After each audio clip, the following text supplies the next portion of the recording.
ajma'in. Jemaah sekalian, azan wa iyyakum, sebagaimana yang tadi telah diumumkan bahwa kajian kita pagi ini bertajuk tentang sebab-sebab perselisihan. Sebab-sebab perselisihan sangatlah banyak, namun kita akan mengambil sebagiannya saja, karena tidak memungkinkan untuk diurai dalam waktu yang singkat. Allah Subhanahu wa taala memerintahkan kepada kita untuk bersatu. Wa'tasimu bihablillahi jami'an wa la tafarraqu. Dan berpegang teguhlah kalian di atas tali agama Allah semua. Dan jangan berpecah belah. Dan jangan berpecah belah. Dan berpecah belah selain diharamkan juga merupakan ciri khas kaum musyrikin. Oleh karena itulah Allah berfirman, wala takunu minal musyrikin minal ladzina farraqu dinahum wa kanu syi'a kullu hizbin bima ladaihim farihun. Dan janganlah kalian menjadi seperti orang-orang musyrik, yaitu yang memecah belah agama mereka. Dan mereka menjadi berbagai kelompok-kelompok. Dan setiap kelompok merasa bangga dengan apa yang ada padanya. Nah, ini ciri khas musyrikun. Adapun ciri khas muslimun ialah wa'tasimu bihablillahi jami'an wa la tafarraqu. Berpegang teguh di atas tali agama Allah, tidak berpecah belah. Oleh karena itulah jemaah sekalian, maka Allah memerintahkan kita untuk bersatu. Dan Allah mengabarkan bahwasanya umat ahlul kitab Yahudi yang mereka berpecah belah sampai menjadi 70 sekian golongan. Namun ternyata perpecahan tidak terelakkan. Sudah menjadi ketentuan Allah. Sudah menjadi ketentuan Allah. Oleh karena itu jemaah, apa yang telah menjadi ketentuan Allah? Iradatullah. Iradah Allah, ketentuan Allah, kehendak Allah, masyiatullah. Itu ada dua. Ada iradah kauniyah dan iradah syar'iyah. Apa itu iradah kauniyah? Kehendak Allah atas suatu hal yang pasti terjadi. Apakah yang itu Allah cintai maupun yang Allah tidak cintai. Semisal kafirnya orang kafir, kafirnya Fir'aun, kafirnya Abu Jahal, maksiatnya orang yang maksiat, maka ini iradah kauniyah, Allah kehendaki pasti terjadi. Namun Allah tidak mencintai. Kemudian ada juga iradah yang kedua, iradah syar'iyah. Apa itu iradah syar'iyah? Yaitu kehendak Allah yang Allah cintai. Maka Allah menghendaki Fir'aun beriman, Allah utus Musa. Allah perintahkan kepada Musa, bukan Isa, Musa, idhab ila Fir'aun. Bahkan Allah tambahkan lagi Harun, idhaba ila Fir'aun innahu tagha. Allah perintahkan kepada iblis untuk sujud kepada Adam, taat kepada Allah. Bahkan ketika iblis enggan untuk sujud kepada Adam, Allah tanya, ya iblis, ma manaka antas juda lima khalaqtu biyadayya. Wahai iblis, apa yang menghalangimu untuk sujud kepada Adam yang telah kuciptakan dengan kedua tanganku sendiri? Maka Allah utus para rasul, Allah turunkan kitab agar umat ini semua beriman kepada Allah. Namun ketentuan Allah banyak umat tidak beriman. Ketika umat banyak tidak beriman, inilah iradah kauniyah, kehendak Allah yang pasti berlaku. Namun Allah mengutus rasul, menurunkan kitab agar umat beriman, karena Allah menghendaki umat-umat ini semua beriman. Inilah iradah syar'iyah. Iradah syar'iyah kadangkala terjadi, kadangkala tidak. Tapi kalau iradah kauniyah pasti terjadi. Iradah kauniyah mencakup apa yang Allah tidak cintai maupun yang Allah benci. Kalau iradah syar'iyah hanya pada hal-hal yang Allah cintai. Namun ada kalanya terjadi, ada kalanya tidak terjadi. Perpecahan di umat ini iradah kauniyah, dari sisi itu pasti terjadi. Namun kita mesti bersatu. Allah perintahkan kita bersatu. Ini iradah syar'iyah. Bisa dipahami? Bisa dipahami? Apa terlalu pusing? Nah, jadi bisa dimengerti ya. Allah menghendaki agar kita bersatu. Ini iradah syar'iyah. Namun ternyata terjadi perpecahan, iradah kauniyah. Dan tidak ada pertentangan di antara keduanya. Tidak ada pertentangan di antara keduanya. Sama ketika Allah takdirkan kekufuran. Ada kekufuran terjadi. Namun Allah perintahkan agar manusia beriman. Allah kehendaki manusia beriman. Ini iradah syar'iyah. Iradah syar'iyah kadangkala terjadi, kadangkala tidak. Tapi iradah kauniyah pasti terjadi. Bisa dipahami sini. Nah, perpecahan yang terjadi di kalangan umat itu sangat banyak. Dimulai dari atasnya, perpecahan di kalangan para ulama, para penuntut ilmu, dan kalangan awam. Kalau perpecahan di kalangan ulama disebutkan oleh para ulama, di antaranya oleh Syekhul Islam Ibn Taimiyah di kitab beliau Raf'ul Malam, beliau menyebutkan sebab-sebab yang kerap kali terjadi. Ialah yang pertama, kata beliau, alla yakuna al haditsu balaghahu. Yang pertama, ya, hadis yang menjadi titik tengkar ternyata tidak sampai kepada ulama tersebut. Sedangkan yang berselisih dengannya telah mengetahui hadis tersebut. Bisa dipahami sini. Ini ada dua ulama bertikai. Titik tengkar permasalahan sholat misalkan. Ulama yang ini tahu hadisnya, ulama yang ini nggak tahu hadisnya. Ya, nah ini biasanya di sini. Maka kata Syekhul Islam, wa man lam yablughu al haditsu lam yukallaf ay yakuna aliman bimujabihi. Maka barang siapa yang tidak mengetahui hadis yang menjadi solusi dari titik tengkar, maka dia lam yukallaf, maka dia tidak dibebani ay yakuna aliman bimujabihi. Dia tidak ditaklif, dibebani untuk mesti mengetahui makna yang ditunjukkan dalam hadis tadi. Maka ketika dia diberitahu, maka dia mesti rujuk. Diberitahu, maka dia mesti rujuk. Karena Allah berfirman, fa in tanaza'tum fi syai' farudduhu ila Allah wa Rasul in kuntum tu'minu billahi wal yawmil akhir. Dzalika khairu wa ahsanu ta'wila. Jika kalian berselisih dalam perkara apapun, maka kembalikanlah kepada Allah dan Rasul. Itu jika kalian beriman kepada Allah dan hari akhir. Nah, ini yang pertama. Ya. Maka kata Ibnu Taimiyah rahimahullah taala, fa innal ihatata bi hadisi Rasulillah sallallahu alaihi wasallam lam yatakun li ahadin minal ummah. Karena yang namanya menguasai seluruh hadis-hadis Rasulullah SAW itu adalah sebuah hal yang tidak mungkin terjadi pada umat ini. Ada orang yang paling alim sekalipun, ternyata ada satu permasalahan atau dua permasalahan atau berbagai permasalahan yang dia terluput dari hadis Rasulullah SAW.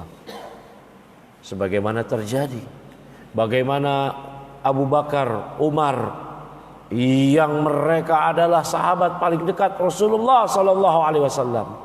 Ternyata Abu Bakar, Umar radhiyallahu anhuma terluput dari berbagai permasalahan yang ternyata sahabat-sahabat yang lain mengetahui, sedangkan Abu Bakar, Umar tidak tahu. Ini hal yang biasa karena ketidakadanya kesempurnaan pada umat ini. Yang maksum ialah Rasulullah sallallahu alaihi wasallam. Jadi ini biasa. Umar pernah tidak tahu dalam berbagai permasalahan, semisal permasalahan faraid. Ternyata sahabat yang lain tahu. Yang kalau kita bandingkan sahabat tersebut dengan Umar, jauh kredibilitas Umar radhiyallahu anhu. Ternyata Umar tahu, Umar tidak tahu, sahabat yang lain itu tahu. Ini kalau persisian di kalangan para ulama. Ibnu Taimiyah menyebutkan berbagai hal lagi panjang di kitab beliau Raf'ul Malam. Ya. Itu sebabnya di kalangan para ulama ayyakuna al-hadisu qad balaghahu lakinnahu lam yasbut indahu. Yaitu mungkin hadis telah dia ketahui. Hadis itu telah sampai kepada dia. Namun hadis tersebut tidak sabit, tidak valid, tidak sahih menurut dia. Sedangkan menurut lawan bertikainya itu adalah hadis yang sahih. Ini biasa. Ini biasa. Nah, barakallahu fikum. Kata Ibnu Taimiyah rahimahullah taala, li'anna muhaddisahu au muhaddisa muhaddisihi au ghairahu min rijalil isnadi majhulun indahu au muttahamun au sayyi'un bil hifdz wa imma li'annahu lam yablughu musnadan bal munqati'an, dan seterusnya dari apa yang disebutkan oleh Ibnu Taimiyah. Dia menganggap hadis tersebut ada cacat, ada illah, karena yang menyampaikan hadis rijalnya menurut dia majhul, menurut dia muttaham, tertuduh dengan keburukan dan seterusnya dari ilah-ilah qadihah dalam ilmu hadis yang membuat hadis tersebut cacat. Tapi menurut yang lain, oh enggak, hadis ini sahih. Hadis ini sahih. Nah, ini adalah permasalahan yang lumrah kerap kali terjadi di kalangan para ulama, terlebih lagi di kalangan para fuqaha dalam berbagai permasalahan fikih. Namun perlu diperhatikan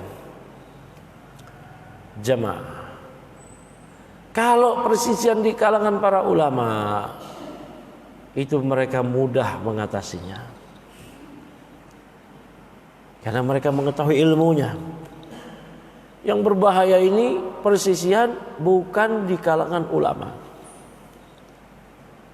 karena mereka tidak mengetahui permasalahan apa yang mereka pertengkarkan. Kalau ulama bersisi di masalah fikih itu biasa. Itu permasalahan ijtihadiyah. Permasalahan yang berasal dari ijtihad pemikiran masing-masing. Nah ini, ada kalanya para ulama mengetahui hadis ini sama-sama sahih, tetapi beda memahami makna hadis tersebut. Ulama yang ini menyatakan, oh zahirnya hadis ini begini, yang ini menyatakan zahirnya hadis itu begitu. Yang ini menyatakan, oh yang kamu pahami itu marju, enggak kuat. Yang ini mengatakan juga sebaliknya.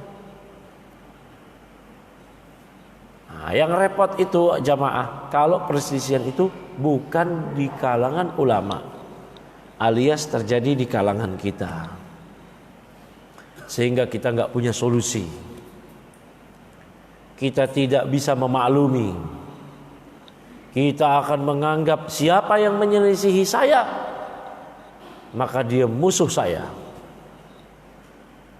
Dan kita tidak mau tahu ini permasalahan apa. Mau permasalahan ijtihadiyah atau yang lain, fikih atau yang lain, tidak peduli. Dan yang seperti ini yang mesti dibereskan. Jemaah sekalian, tidaklah semua orang yang menyelisihi kita dia pasti bersalah. Bisa jadi kita yang salah. Maka ditinjau ilmunya. Belajar lagi. Orang kalau semakin lama belajar semakin merasa bodoh. Dan ketika dia semakin merasa bodoh, dia akan mendapatkan kesalahan-kesalahan dia. Oh, saya salah sini, saya. Tapi kalau orang nggak pernah belajar, nggak pernah ngaji, nggak pernah hadir ke taklim, tiap hari merasa pinter, tidak ada yang menyalahkan dia. Tiap hari dia benar, maka yang berbeda dengannya salah. Benar. Nah, oleh karena itu dibutuhkan ilmu untuk mengetahui apa mahal niza, titik tengkar antara kita dengan orang tersebut. Maka ini yang terluput dari sebagian ikhwah, dari sebagian kaum muslimin.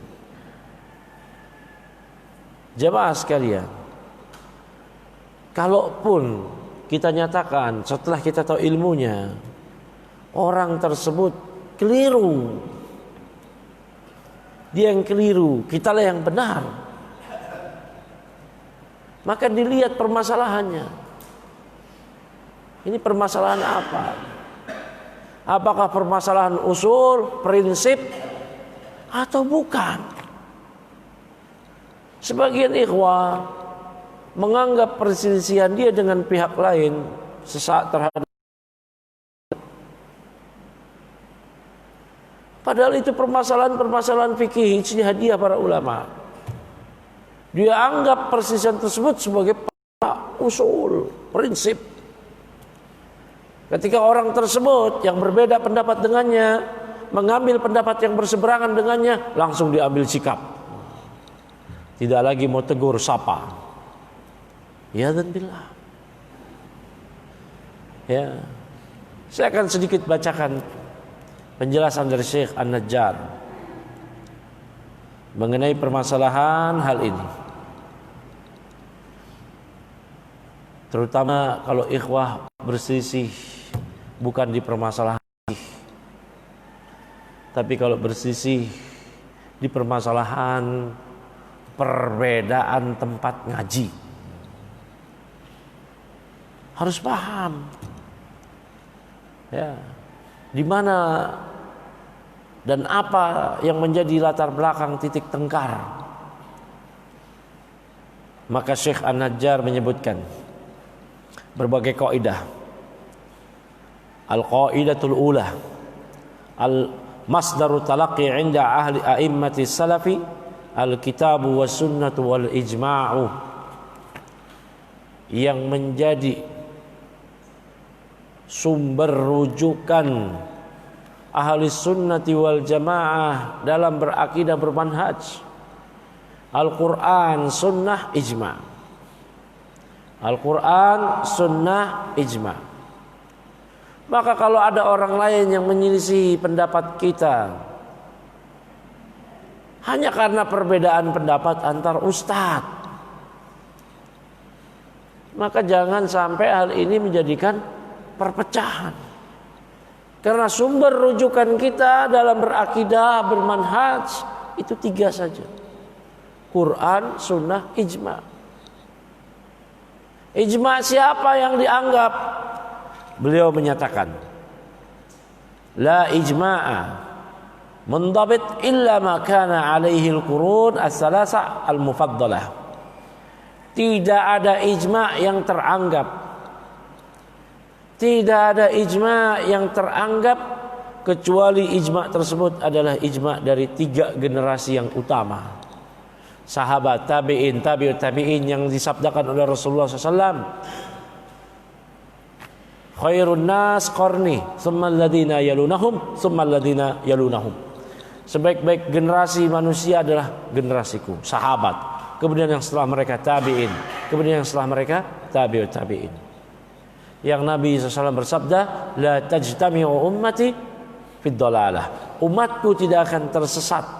Umatku tidak akan bersepakat di atas kesesatan.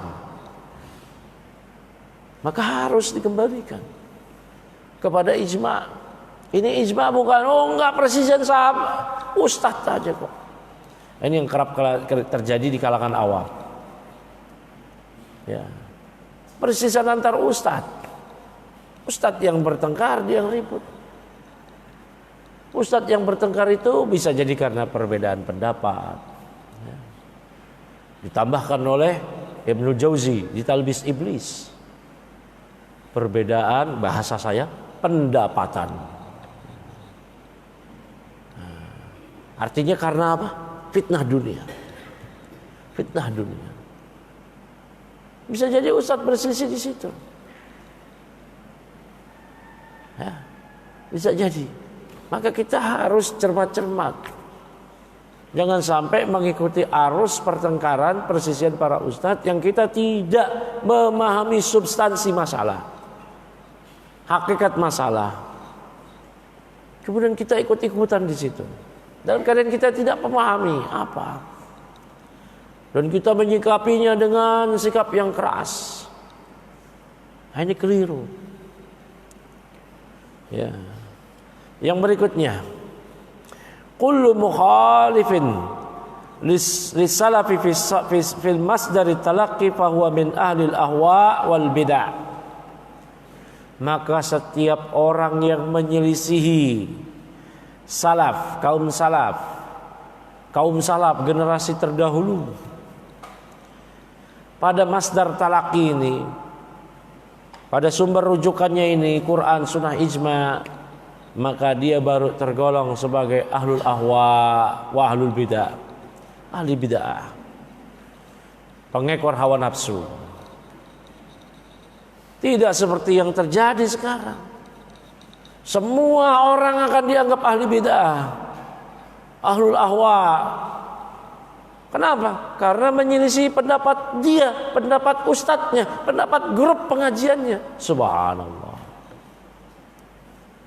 Ya, subhanallah. Ini pertanggungjawabannya besar ini di sisi Allah. Syekh Albani menyatakan, ya, rahimallahu taala, siapa yang membid'ahkan seorang muslim, maka kalimat bid'ah itu akan kembali kepada salah satu dari keduanya. Kalau memang benar yang dituduh bid'ah, maka dia benar adu bid'ah. Kalau enggak, yang menuduhlah nanti akan kembali kalimat bid'ah tersebut kepada yang menuduh. Maka tidak boleh serta-merta kita katakan ahlu bid'ah, ahlu bid'ah, ahlu bid'ah. Ahlu bid'ah itu siapa?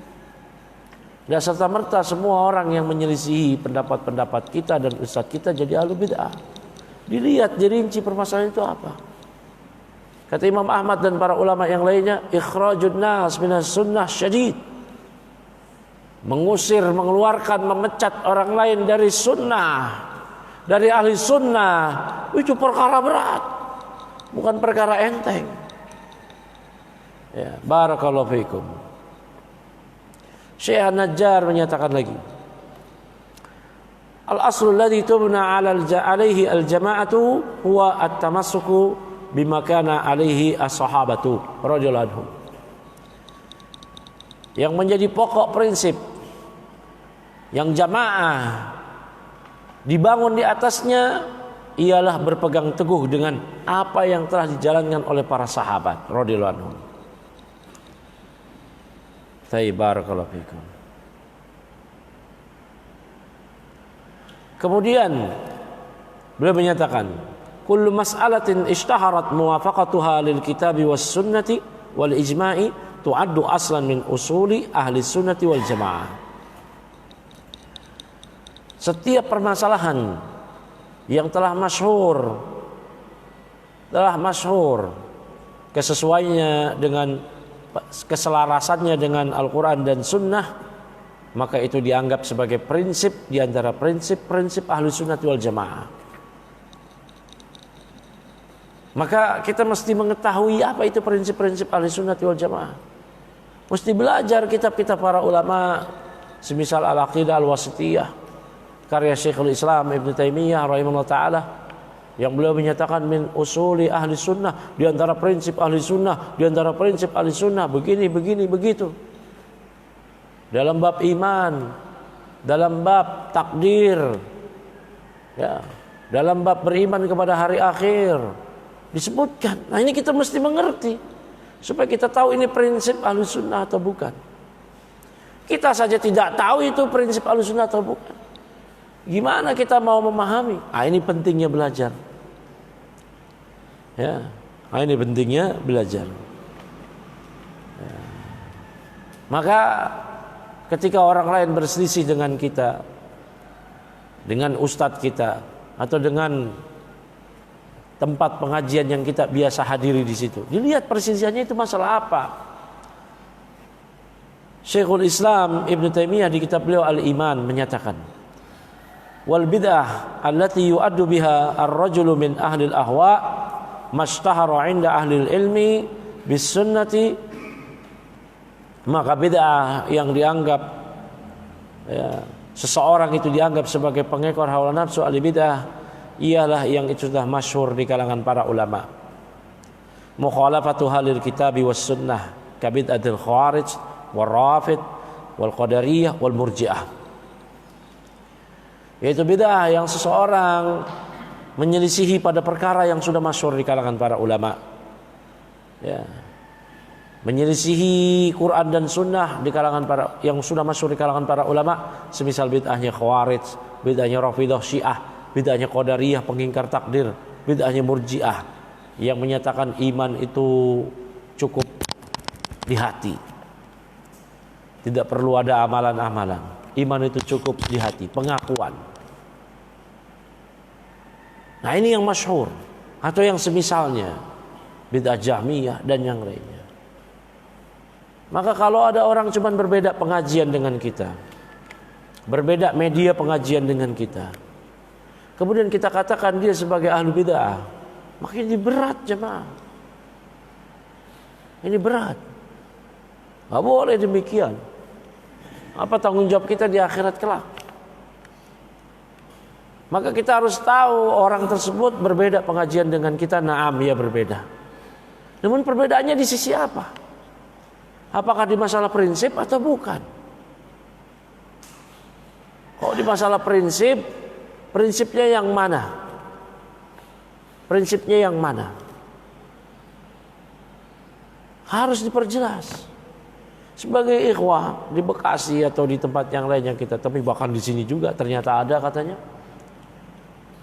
Ketika berselisih dengan satu sama lain, saya tanya, kamu paham enggak penyelisihan orang tersebut yang kamu anggap musuh ahli bid'ah? Apa usul ahli sunnah yang dia langgar? Enggak paham. Yang diketahui karena berbeda pengajian dengan dia aja, berbeda seragam ngaji. Ini bahaya ini. Bahaya. Mengeluarkan orang lain dari sunnah. Kita buruk sangka ke orang lain aja itu udah dosa, Pak. Kata Nabi SAW, iyakum wa dhann fa inna dhanna akdzabul hadis. Hati-hati kalian dari duga-duga. Buruk sangka, karena duga-duga buruk sangka adalah dusta-dusta perkataan. Perkataan yang paling dusta ialah buruk sangka terhadap orang lain. Sehingga ada orang lain kita curiga, ini manhajnya apa? Enggak jelas. Ini orang ahli sunnah atau bukan? Semua kaum muslimin itu adalah saudara kita. Innamal mu'minuna ikhwah. Ini kaidah yang Allah tetapkan di Al-Quran. Kaidah ini bisa keluar, bisa lepas kalau ada faktor-faktor yang menyebabkan orang tersebut keluar dari yang namanya ukhuwah, sehingga dia tidak lagi dikatakan ikhwah. Sebagian orang ngaji punya temannya orang ahli sunnah juga, itu ikhwan kita bukan. Subhanallah. Padahal sudah jelas sholat, pakai baju muslim, dipertanyakan itu ikhwan kita bukan. Akhwat, ya ikhwan. Masa kalau bukan ikhwan akhwat? Ya. Kan begitu. Ya. Nah ini kebanyakan kawan-kawan yang berisi di bawah itu nggak ngerti substansi masalah, nggak ngerti. Apakah karena mereka memang nggak mau tahu, atau memang karena korban pembodohan massal? Ini nggak ngerti. Dianggap semua yang berbeda pengajian dengan dia bukan ahli sunnah. Ini bahaya sekali ini. Ya, bahaya sekali. Ya. Abul Qasim At-Taimi berkata, qala ba'dul ulama, makhtalafu fihi minal masail al-ijtihadiyah wal furu' wal adiniyah wa innal insan la yasiru bihi mubtadi'an wala madmuman.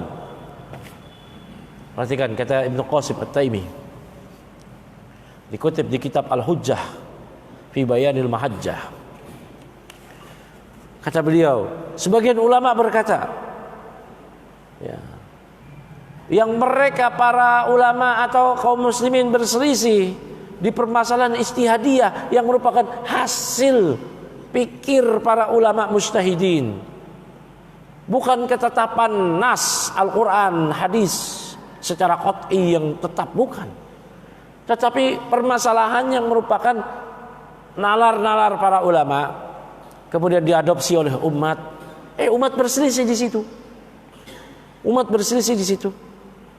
Maka yang menyelisihi kita la yasiru bihi mubtadi'an wala madmuman. Maka dia tidak jadi mubtadi', tidak jadi ahli bidah, tidak pula tercela. Bisa dipahami enggak sih?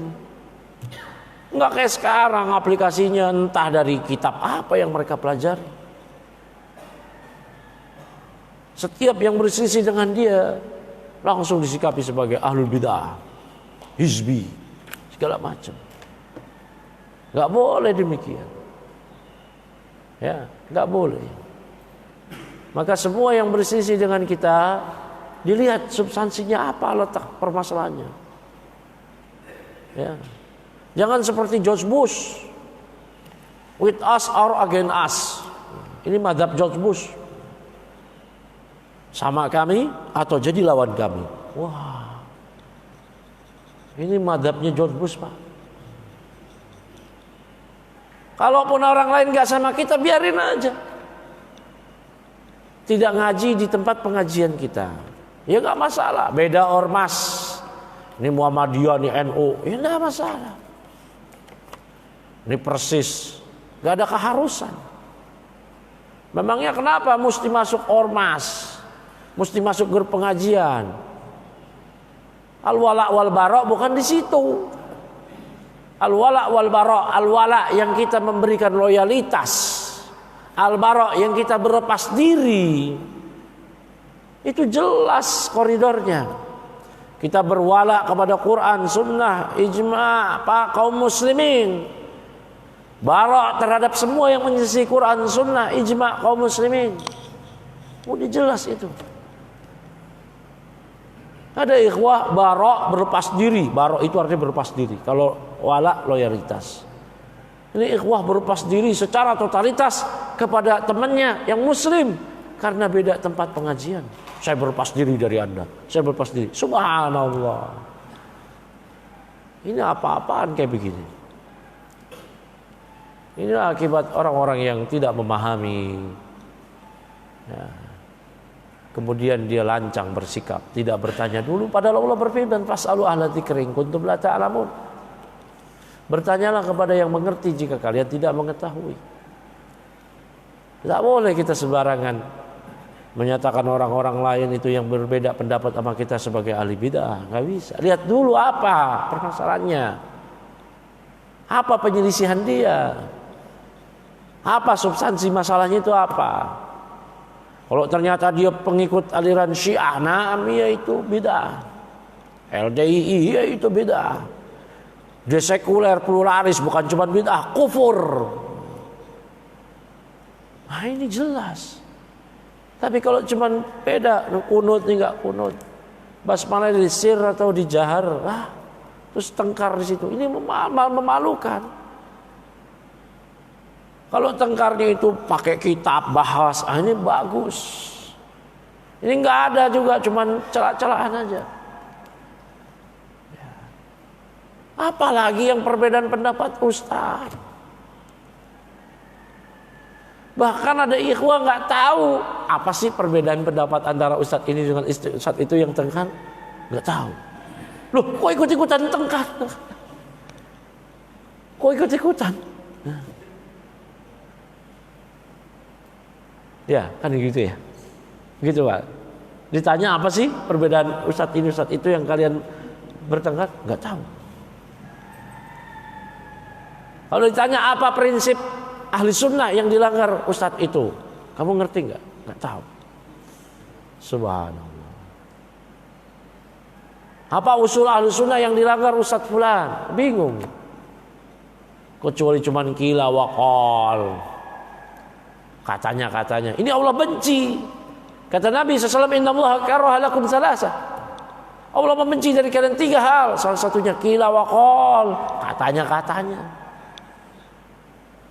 Katanya aja. Lo katanya. Ini mesti tabayun, tasabut. Fa in ja'akum fasiqun binaba'in fatabayyanu. Kalau datang orang fasik membawa berita besar, tabayun.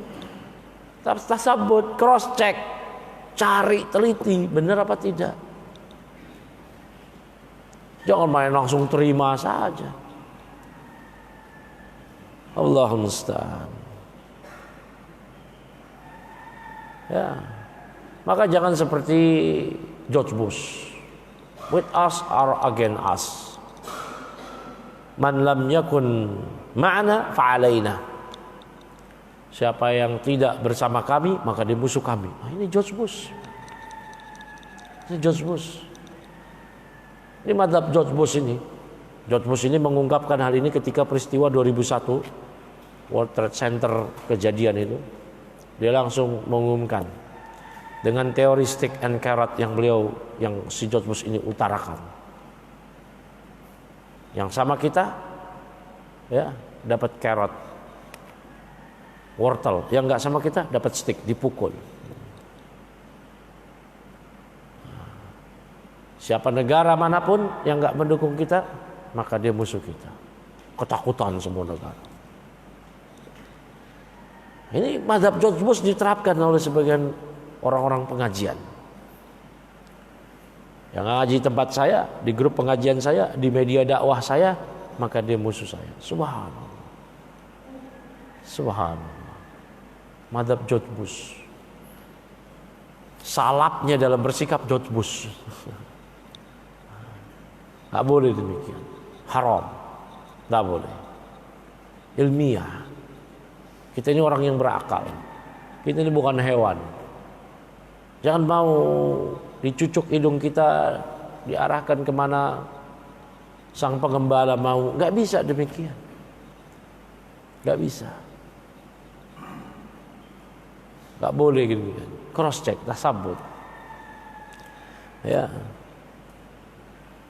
Sebagian ikhwah bersisi pada masalah pribadi, kemudian dia bawa ke ranah-ranah yang secara usul. Padahal pribadi dia khilafnya. Nah, ini jangan sampai gara-gara masalah pribadi menjadi sebab tengkar antar, seolah-olah ini adalah permasalahan usul. Ya. Maka ini tidak boleh demikian. Oleh karena itulah jamaah, saya beberapa kali menyatakan ke ikhwah kemarin di sini, kita ini salah prioritas dalam menjadikan musuh. Prioritas musuh kita itu adalah kaum kafirun, kaum musyrikun, kaum pluralis, liberalis. Ini prioritas musuh kita. Dan para pengusung-usung bid'ah, ini prioritas musuh kita. Adapun di bawahnya, itu bukan prioritas musuh kita. Ada orang yang berselisih dengan kita, kita tidak kobarkan permusuhan dengan totalitas yang seperti ikhwah sekarang ibaratnya barok berupas diri. Itu bukan pada mereka, karena sudah ada yang kita jadikan skala prioritas musuh. Kafirun, musyrikun, kaum pluralis, liberalis, Islam Nusantara. Nah ini sebagian ikhwah Anda salah prioritas dalam menjadikan musuh. Prioritas musuh dia adalah setiap orang yang berselisih pendapat dengan dia. Walaupun yang berselisih tersebut adalah ngaji juga, pakai pakaian muslim juga, jelas dia sholat muslim, jelas dia akidahnya bagus, lurus. Tapi karena perbedaan ustadz, yang temannya sana ikut ustadz A, dia ikut ustadz B, maka dia pun menjadikan temannya tadi ya, sebagai prioritas permusuhan. Ada temannya lewat, dia nggak mau tegur, nggak mau sapa. Kalau ketemuan pas-pasan, cari jalan yang lain, kayak ketemu setan. Sama orang yang nggak sholat, tetangganya nggak sholat, maksiat, dia tegur, mari pak. Lu nggak sholat, dia tegur, mari pak. Mau lemah lembut ceritanya. Ceritanya mau lemah lembut kepada kaum muslimin. Lah ini siapa? Bukan muslimin. Subhanallah. Kok bisa dia lemah lembut sama orang yang nggak sholat? Orang yang nggak sholat itu ya ikhwah. Nah, pendapat para ulama Imam Ahmad bin Hanbal dan sebagian mazhab Syafi'i, murtad orang yang nggak sholat. Kalaupun ulama mazhab Syafi'i yang menyatakan nggak murtad, dibunuh oleh pemerintah kaum muslimin. Kalau mazhab Imam Hanbali kapan nggak murtad?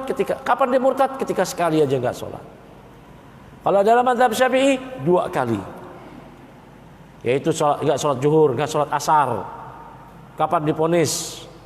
Nah, menjelang maghrib yang dia tidak mungkin sholat itu 2 kali kodoan wa adaan.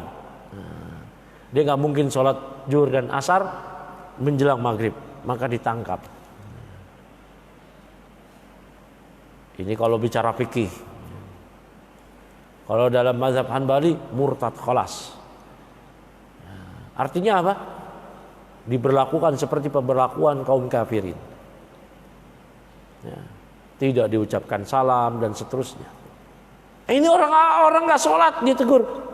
Mana pak? Sama yang berbeda ustadz dengan dia, berbeda media dakwah dengan dia, jelas ini kalau dia pakai jubah, berjanggut, pakai peci, ngaji ya sholat, nggak ditegur, nggak mau negur. Ada orang nggak sholat, ini pak, subhanallah. Ini salah menjadikan prioritas musuh. Ya. Ini nggak boleh seperti ini. Ya. Fanatik kepada pendapat ustadz tertentu, nggak boleh. Fanatisme begitu. Nggak bisa demikian. Ya. Kalaupun kita mau bertaklid, taklid sama imam. Imam Syafi'i, Imam Ahmad, Imam Hanbali, Imam Hanifi, ini punya izzah. Para ulama demikian, Ibnu Rajab Al-Hanbali, Ibnu Hajar Asqalani Asy-Syafi'i, Ibnu Abdul Bar Al-Maliki, Ibnu Abil Is Al-Hanafi, punya izzah. Bangga mereka menyematkan nama imamnya. Ini taklid sama ustadz lokal. Ya. Tidak boleh. Tidak bisa demikian. Kita berguru, ya berguru, kita memuliakan ustadz, ya. Namun jangan taklid kayak begitu. Ya, silakan kalau memang kita nggak tahu, silakan taklid ke ustadz itu yang memang kalau sudah kepepet kita tidak bisa. Silakan ikut pada permasalahan-permasalahan semisal fikih. Tapi kalau permasalahan kayak begini jangan. Kita mesti cari tahu karena ada konsekuensinya. Karena ada konsekuensi kalau kita salah kita ikut berdosa. Semua orang kita suudzon gitu. Oh, ini siapa? Ini manhajnya apa? Ini enggak jelas nih. Kita suudzon jadi dosa ini, Pak. Dosa. Memangnya pahala kayak begitu? Memangnya pahala kita suudzon kayak begitu? Pahala kayak begitu? Hah? Pahala apa dosa? Coba mikir sendiri, pakai hati nurani. Hah? Kita suudzon sama orang nih, manhaj orang ini pahala apa dosa? Sudah semua orang menampakkan secara zahir lahiriah, dia pakai koko, pakai peci, pakai sarung, keluar dari masjid, kaum muslimin. Udah. Maka dia ikhwan kita, la yu'minu ahadukum hatta yuhibba li akhihi ma yuhibbu li nafsi. Tidak beriman salah seorang di antara kalian hingga dia mencintai saudaranya seperti dia mencintai dirinya sendiri. Dicintai, udah. Nah, ternyata orang tersebut menyelisihi kita. Lihat masalahnya apa. Gak bisa kita cabut kecintaan dia kepada dia. Lihat permasalahannya itu apa. Oh, ternyata dia pengikut aliran sesat, pengikut LDII, pengikut. Nah, ini baru. Kita cabut kecintaan kita. Dan para ulama menyatakan ahli bid'ah sekalipun, selama bukan kafir, selama bukan kafir, masih muslim,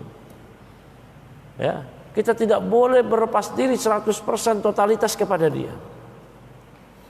Kita mencintai dia sekedar keimanan dia kepada Allah. Kita berlepas diri kepadanya sesuai dengan penyelisihan dia terhadap agama ini. Paham gak sini? Ngerti gak? Tidak boleh berlepas diri secara totalitas. Jamaah sekalian, maka apa yang terjadi hari ini dan sebelumnya dari perselisihan, perpecahan, ini sungguh sangat menyesakkan dada. Dan ini adalah azab dari Allah. Adalah azab dari Allah. Kita berselisih, maka kita kembali kepada al-haq, kebenaran. Kembali sehingga kita lihat, oh ternyata perselisihan ini tidak layak untuk dijadikan sebagai sebuah bahan keributan. Kita belajar, kita perbaiki sikap kita. Kita bertaubat kepada Allah. Kita melakukan perbaikan. Illal ladzina tabu wa aslahu wa bayyanu. Yang bertaubat, yang berislah, yang menjelaskan, udah. Yang selama ini berbagai macam kekeliruan terjadi di antara kita, kita perbaiki. Nah, ini enggak benar seperti ini. Ya. Sampai enggak mau tegur sapa padahal sama-sama ngaji. Ya. Bahkan di Jawa sana sampai terjadi perceraian suami istri. Kenapa? Gara-gara beda grup pengajian. Padahal sama-sama Ahlus Sunnah, rujukannya sama, kitab-kitabnya sama, cuman perbedaan antar ustadz. Istrinya ngaji ke ustadz ini, suaminya ngaji ke ustadz itu, cerai. Nyata ini. Orang di Jawa banyak tahu semua. Ini bukannya rekayasa. Dan di sini pun antum mengalami serupa. Antum nggak ditegur sama teman-teman antum kan? Kenapa? Karena beda grup ngaji. Substansi masalahnya apa juga nggak tahu. Apakah karena dia Jahmiyah, Rafidhah, Khawarij, Murji'ah, Qadariyah? Apa dia? Oh enggak. Beda grup, beda pendapat ustadz. Subhanallah. Beda pendapat ustadz. Ya, barakallahu fiikum. Maka ini mesti diperbaiki. Mesti diperbaiki yang seperti ini. Gak boleh ini tetap ya, bercokol di kolbu-kolbu kita. Allah sudah ajarkan kepada kita hal ini. Ajarkan kita ke doa. Ya. Rabbana ighfir lana wa li ikhwanina alladhina sabaquna bil iman wa la taj'al fi qulubina ghillan lil ladzina amanu Rabbana innaka ra'ufur rahim. Allah ajarkan kepada kita doa. Ya Allah, ampunilah dosa kami dan dosa-dosa orang-orang sebelum kami. Dan janganlah Engkau jadikan di kalbu kami ya Allah ada ghil, ada penyakit hati, hasad kita kepada sesama kaum muslimin, kepada ikhwan kita sendiri. Gak boleh seperti itu. Maka ini harus dihindari. Ya, yang seperti ini kita bertobat kepada Allah atas semua segala macam kekeliruan. Kita islah, memperbaiki diri, wabayyanu, dan menjelaskan. Kalau perlu minta maaf, minta maaf. Minta maaf kepada orang yang pernah kita zalimi seperti ini. Minta maaf. Ya. Kalau tidak nanti menjadi sebuah hal yang memberatkan kita di akhirat kelak. Ini rugi kita. Rugi. Ya. Bukan pada permasalahan prinsip, kita sikapi dia seperti permasalahan prinsip. Yang kita pun gak paham hakikat permasalahan tersebut. Ya, saya rasa cukup. Ya, matahari sudah terbit atau ya, sudah mau terbit. Ada yang mau ditanya? Silahkan.